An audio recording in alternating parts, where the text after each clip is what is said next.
Everything seems perfect, your game is running smoothly, the graphics look amazing, and then, a power surge strikes. In less than a fraction of a second, your entire PC suddenly shuts down. Was your motherboard destroyed? Did your graphics card fail? Is your hard disk gone forever? Fortunately, the answer is usually no, because inside every quality power supply, there are two tiny components quietly waiting for exactly this moment: the fuse, and the metal oxide varistor, or MOV. Today, we'll see how these two inexpensive components sacrifice themselves to protect thousands of rupees worth of computer hardware. Hundreds of components working together to convert AC power into stable DC voltages for your computer. Most of the time, the electricity coming from the wall is clean.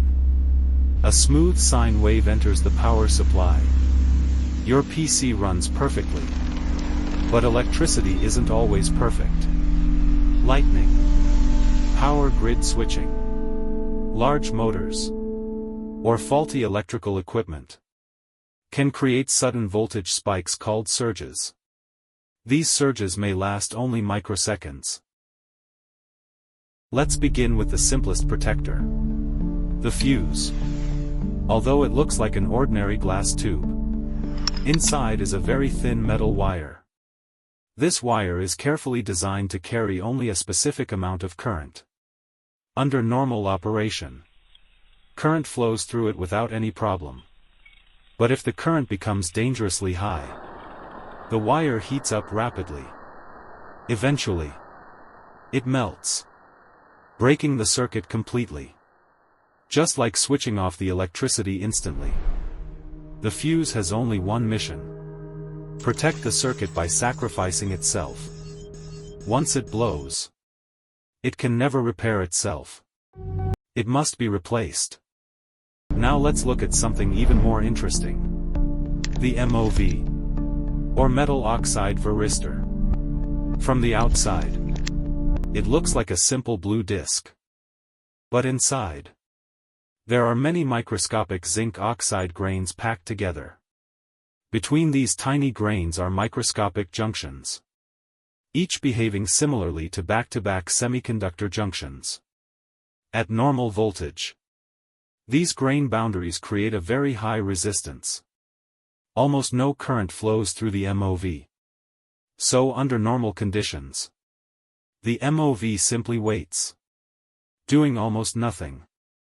The current flows through the fuse into the SMPS switching circuit, where it's converted into stable DC voltages. These voltages are then supplied to the motherboard, the processor, the graphics card, storage devices, and every other component inside your computer. As long as the incoming power remains stable, everything works exactly as expected.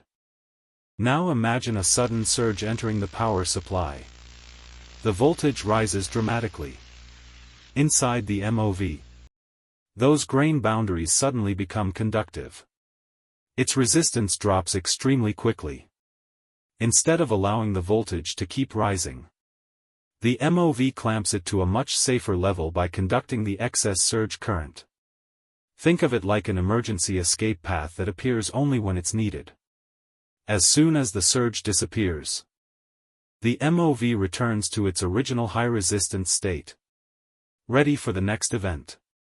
Sometimes, the MOV is also damaged, but most of the time, the motherboard, storage devices, graphics card, and other critical components remain protected. How does the MOV do this? Imagine driving over a speed bump. Without suspension, every bump is transferred directly to the passengers, but a shock absorber absorbs much of the impact, and protects the vehicle. An MOV behaves in a similar way during electrical surges. It only reacts when the voltage becomes dangerously high. However, if the impact is too severe, even a shock absorber can fail. Likewise, a very large surge can permanently damage the MOV. Imagine turning your computer back on after the incident. You immediately think, I've lost everything. But inside the power supply, the real heroes already made their decision. The fuse gave its life. The MOV absorbed the surge. They protected the expensive electronics by sacrificing themselves. Every time you enjoy your favorite game, there are tiny components working silently behind the scenes. They don't have RGB lights. They don't improve your frame rate. Most people never even notice them. But when disaster strikes, they're the first to respond. Sometimes they survive the battle. Sometimes they make the ultimate sacrifice. But they fight to protect the components behind them. For as long as they possibly can.